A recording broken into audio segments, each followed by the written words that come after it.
যুবসাথী প্রকল্পের টাকা আপনার ব্যাংক অ্যাকাউন্টে ঢুকলো কিনা বা কখন আপনার অ্যাকাউন্টে টাকা ক্রেডিট হবে সেটা কিন্তু আপনি এখন অনলাইনে বাড়ি বসেই চেক করতে পারেন। অর্থাৎ যুবসাথী প্রকল্পের পেমেন্ট স্ট্যাটাস কিন্তু আপনি এখন বাড়ি বসে অনলাইনে শুধুমাত্র ফোন নাম্বার দিয়ে চেক করতে পারবেন। সম্পূর্ণ পদ্ধতি আমি ভিডিওর মাধ্যমে দেখাচ্ছি। আপনারা প্রত্যেকেই জানেন ইতিমধ্যেই কিন্তু যুবসাথী প্রকল্পের এসএমএস প্রায় প্রত্যেকের ফোনে চলে গেছে, বিশেষ করে যারা অনলাইনে যুবসাথী প্রকল্পের ফর্ম জমা করেছিলেন। দুটো এসএমএস পাঠানো হচ্ছে, একটা বাংলা ফরম্যাটে, অনেকের হোয়াটসঅ্যাপেও এসছে, আর একটা হলো শিডিউল এসএমএস, অর্থাৎ কত তারিখে আপনার ব্যাংক অ্যাকাউন্টে টাকা ক্রেডিট হবে, এরকম দুটো এসএমএস এসছে। তো যাদের হোয়াটসঅ্যাপে এসএমএস এসছে বা বাংলা ফরম্যাটের এসএমএস যাদের এসছে তারা কিন্তু খুব শীঘ্রই টাকা পেয়ে যাবেন। তো আপনার অ্যাকাউন্টে টাকা ঢুকবে কিনা সেটাও কিন্তু আপনারা অনলাইন থেকে দেখতে পারবেন। বাকি অফলাইন ক্যাম্পে যারা ফর্ম জমা করেছেন তাদের অ্যাকাউন্টে কবে নাগাদ টাকা ঢুকবে এই নিয়ে কিন্তু একটা নতুন আপডেট রয়েছে, সেই আপডেটটাও আপনারা জানতে পারবেন। যদি আপনি অফলাইনে ক্যাম্পে গিয়ে যুবসাথী প্রকল্পের ফর্ম জমা করে থাকেন সেক্ষেত্রে আপনাদের অ্যাকাউন্টে কবে থেকে টাকা ঢোকা শুরু হবে বা কবে থেকে আপনারা এসএমএস পাবেন সেটাও ভিডিওর মাধ্যমে জানাবো। পাশাপাশি অনেকেরই কিন্তু একটি এসএমএস পাঠানো হচ্ছে ব্যাংক অ্যাকাউন্ট ভুলের জন্য, অর্থাৎ পেমেন্টটা কিন্তু তারা ব্যাংক অ্যাকাউন্টে পাচ্ছে না, সরি বলে একটি এসএমএস পাঠানো হচ্ছে, আমি দেখাচ্ছি আপনাদের। তো যদি যুবসাথী প্রকল্পে আপনার ব্যাংকের কোনো সমস্যা থাকে সেক্ষেত্রে আপনি এই সমস্যার সমাধান কিভাবে করবেন সেটাও ভিডিওর মাধ্যমে দেখাবো। আশা করি ভিডিওটি আপনাদের প্রত্যেকেরই কাজে আসবে। শুরু থেকে শেষ পর্যন্ত অবশ্যই দেখবেন। ভিডিওটি ভালো লাগলে লাইক করবেন, চ্যানেলটিকে সাবস্ক্রাইব করে পাশে রাখা বেল আইকনটি প্রেস করে নোটিফিকেশন অল করে রাখবেন, সবার সুবিধার্থে ভিডিওটি শেয়ার করবেন। তো চলুন শুরু করি। তো যুবসাথী প্রকল্পের টাকা আপনার অ্যাকাউন্টে ঢুকলো কিনা বা কখন ঢুকবে সেটা দেখতে হলে ভিডিওর ডেসক্রিপশন বক্সে আপনারা একটি ওয়েবসাইটের লিঙ্ক পেয়ে যাবেন, যে লিঙ্কে ক্লিক করলে কিন্তু সরাসরি আপনারা এই ওয়েবসাইটে চলে আসবেন এবং এখান থেকে আপনারা যুবসাথী প্রকল্পের পেমেন্ট স্ট্যাটাস দেখতে পারবেন। তো যুবসাথী প্রকল্পের পেমেন্ট স্ট্যাটাস দেখার জন্য প্রথমে পেয়ে যাবেন সার্চ উইথ। তো এখানে দুটো অপশন রয়েছে, একটা হলো মোবাইল নাম্বার ওয়াইজ আর একটা হলো ব্যাংক অ্যাকাউন্ট নাম্বার ওয়াইজ। জানিয়ে রাখি এই পোর্টাল থেকে আপনি সরকারি যত ভাতা পাচ্ছেন প্রত্যেকটা স্ট্যাটাস দেখতে পারবেন, যেমন বৃদ্ধ ভাতা হোক, লক্ষ্মীর ভান্ডার প্রকল্প হোক, যুবসাথী প্রকল্প হোক।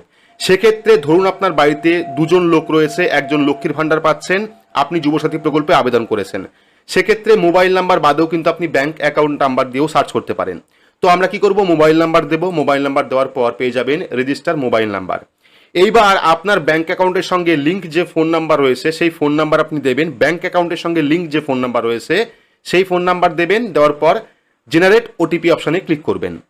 তো এখানে আমরা ফোন নাম্বার দিয়েছি, ফোন নাম্বার দেওয়ার পর ওটিপি বসিয়েছি, বসানোর পর সাবমিট অপশানে ক্লিক করব, সঙ্গে সঙ্গে কিন্তু পেমেন্টের যে স্ট্যাটাস সেটা চলে আসবে। তো এখানে আপনারা দেখতে পাচ্ছেন এটা যুবসাথী প্রকল্পের, দেখতে পাচ্ছেন এখানে ব্যাংক অ্যাকাউন্ট নাম্বার রয়েছে, অর্থাৎ কোন ব্যাংক অ্যাকাউন্টে যুবসাথী প্রকল্পের টাকা ঢুকবে সেটা কিন্তু ব্যাংক অ্যাকাউন্ট স্পষ্ট দেওয়া রয়েছে, আইএফএসসি কোড নাম্বার দেওয়া রয়েছে এবং মোবাইল নাম্বার কোনটা লিঙ্ক রয়েছে সেটাও দেওয়া রয়েছে। পাশে রয়েছে অ্যাকশন বাটন, আপনারা চাইলে এই অ্যাকশন বাটনে ক্লিক করতে পারেন। তো অ্যাকশন বাটনে ক্লিক করলে কিন্তু এখান থেকে সম্পূর্ণ যে পেমেন্টের স্ট্যাটাস সেটা আপনি দেখতে পারবেন। ঠিক আছে, এখান থেকে আপনারা ইয়ার সিলেক্ট করবেন, 2026 মান্থ আপনারা সিলেক্ট করবেন, যেহেতু এটা মার্চ চলছে সেক্ষেত্রে মার্চ সিলেক্ট করবেন, সিলেক্ট করার পর সার্চ অপশনে ক্লিক করবেন, তাহলে কিন্তু আপনার যে পেমেন্ট স্ট্যাটাস সেটা চলে আসবে। ঠিক আছে, যেহেতু এখনো পর্যন্ত টাকা ঢোকেনি, ব্যাংক অ্যাকাউন্টে ক্রেডিট হয়নি, সেক্ষেত্রে কিন্তু আসেনি। তো যাদের এখনো পর্যন্ত টাকা ঢোকেনি বা যাদের এখনো পর্যন্ত টাকা ক্রেডিট হয়নি সেক্ষেত্রে কিন্তু নো রেকর্ড ফাউন্ড এরকম অপশন আসবে। তো এভাবে কিন্তু আপনারা অনলাইন থেকে খুব সহজে যুবসাথী প্রকল্পের যে পেমেন্ট স্ট্যাটাস সেটা চেক করতে পারেন। দেখতে পাচ্ছেন সমস্ত ডিটেলস রয়েছে এখানে, এর মানে কিন্তু আপনার এই অ্যাকাউন্ট লিঙ্ক রয়েছে এবং এই অ্যাকাউন্টে আপনি টাকা পেয়ে যাবেন। ঠিক আছে, কবে নাগাদ টাকা পাবেন সেটা কিন্তু আপনারা অ্যাকশন অপশনে ক্লিক করে দেখতে পারেন। এইবার কথা হচ্ছে আপনারা যারা অফলাইন ক্যাম্পে ফর্ম জমা করেছেন বা অনেকেরই এসএমএস এসছে এবং ব্যাংকে টাকা ঢুকছে না, সেক্ষেত্রে আপনারা কি করবেন। তো প্রথম কথা হলো যারা অফলাইন ক্যাম্পে ফর্ম আপনারা জমা করেছেন তাদের কিন্তু আরও 4-5 দিন সময় লাগবে। ঠিক আছে, যেহেতু অফলাইনে ফর্ম জমা দেওয়ার পর সেগুলি এখন বর্তমানে অনলাইনে এন্ট্রি হচ্ছে, এন্ট্রি হওয়ার পর ভেরিফাই হবে, সেক্ষেত্রে কিন্তু সময় কিছুটা লাগবে। হয়তো 15 তারিখের আগে আপনারা সুখবর পেতে পারেন, 15 তারিখের আগে হয়তো আপনারা প্রত্যেকের ফোনে এসএমএস পেতে পারেন যারা অফলাইন ক্যাম্পে ফর্ম জমা করেছেন। বাকি যারা অনলাইন অ্যাপ্লাই করেছিলেন তাদেরটা আগে থেকেই ভেরিফাই হয়ে আসে, সেক্ষেত্রে কিন্তু তাদের টাকা আগে চলে এসছে। এইবার অনেকেরই সমস্যা হচ্ছে ব্যাংক অ্যাকাউন্ট ভুল রয়েছে, অর্থাৎ আপনারা ব্যাংক অ্যাকাউন্ট অনলাইনে সঠিক দিয়েছিলেন কিন্তু দেখছেন বর্তমানে আপনার ব্যাংক অ্যাকাউন্ট ভুল, সেক্ষেত্রে সরি বলে একটি এসএমএস এসছে, আপনার পেমেন্টটি কিন্তু আসছে না।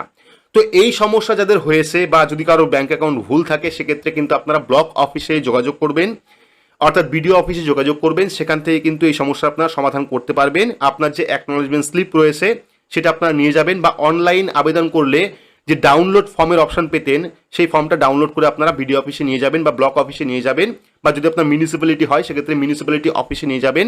সেখান থেকে কিন্তু এই সমস্যার সমাধান আপনারা করাতে পারবেন। তো এই ছিল যুবসাথী প্রকল্প নিয়ে সম্পূর্ণ নতুন একটি আপডেট। ভিডিওটি আপনাদের কেমন লাগলো অবশ্যই কমেন্ট বক্সে কমেন্ট করে জানাবেন। ভিডিওটি ভালো লাগলে লাইক করবেন, চ্যানেলটিকে সাবস্ক্রাইব করে পাশে রাখা বেল আইকনটি প্রেস করে নোটিফিকেশন অল করে রাখবেন। সবার সুবিধার্থে ভিডিওটি শেয়ার করবেন। তো আজকের মতো এইটুকুই, ধন্যবাদ।